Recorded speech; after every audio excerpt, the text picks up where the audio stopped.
Let's make a cool wrapped bangle that will suit your style. I'll show you what you need to get started.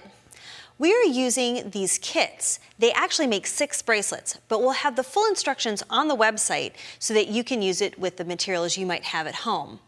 So you're gonna need a kit or some lacing and aluminum blanks, a little bit of sandpaper, a ruler, some clear tape, scissors, binder clips, and a beading tool is really handy.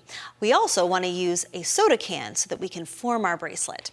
All right, let's get started.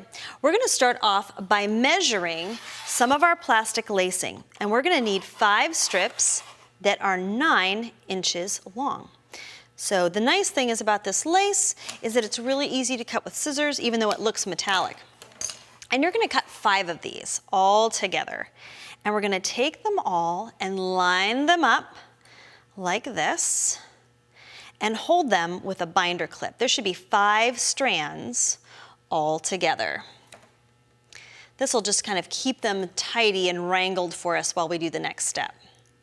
All right, so then you're going to take one of your aluminum blanks and we're going to give it a little sand. Sometimes when these things come out of the factory, they have a little rough edge, and we just want to knock that edge right off so that it isn't too sharp and it'll cut our lace, like that.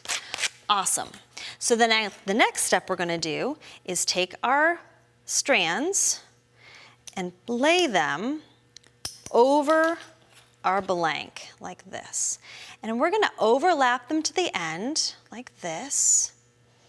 Oh, I would say like 2 inches. And we're going to fold them over and put that binder clip back on. Again, this is just like one more extra hand to hold things for you, like this. And now secure it with a little bit of clear cellophane tape. There we go. That'll help hold it snug. We're going to stretch it all the way down like this, keeping our strands nice and flat, and do the same thing on the other side. Wrap it around, put on a clip, and give it a little piece of tape. Like so. Now this is going to be stuck in the wrapping. It's going to be hidden underneath, so you won't even see the tape at all. Now, we're going to take some longer lengths of lacing. And by the way, there will be full instructions on the website, and there are also alternate instructions in the kits if you choose to purchase those.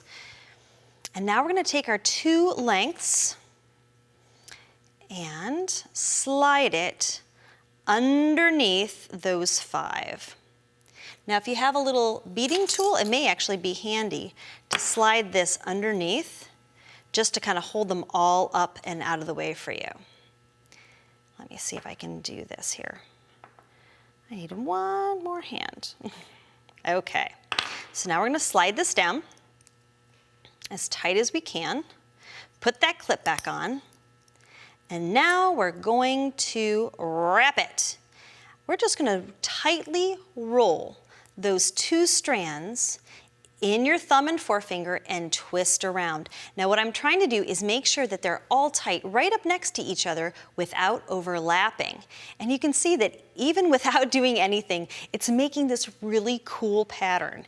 It's almost like a little hologram in there. And then you can kind of peek through the translucent cording and see the strands underneath. So now we're going to go ahead and I'm going to show you what it's like when we get to the end.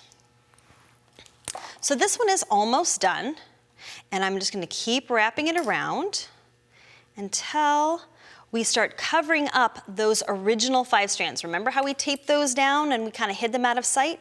We're going to cover them right up like this. And we're going to keep on going until we get to the end. You can kind of just pull and zhuzh. It really does not take a whole lot of time, and this is a fun activity to do with a party or a group of friends. And when you get to the end, we're going to take one of our pieces of lacing and slide it back through the end in between the metal blank and where it folds over. And this may be a little snug, but that's good because it's going to keep it all from unraveling. So you're going to go ahead and put both of them through, and you may have to work it a little bit and slide it down, but you'll be able to get both of those through and pull them tight. almost there, almost there. Okay. So when you've pulled them through, you're gonna have two ends like this, which you can just snip with your scissors. And I'll trim both ends. Okay. Now the last part is to form your bracelet, and this is where the soda can comes in handy. You're just gonna gently roll it back and forth and bend your bracelet so that it fits your wrist. Now, if you get it advanced and you feel really comfortable, you can go ahead and add beads to the end of your dangly laces if you like, or you can try one of the other different patterns.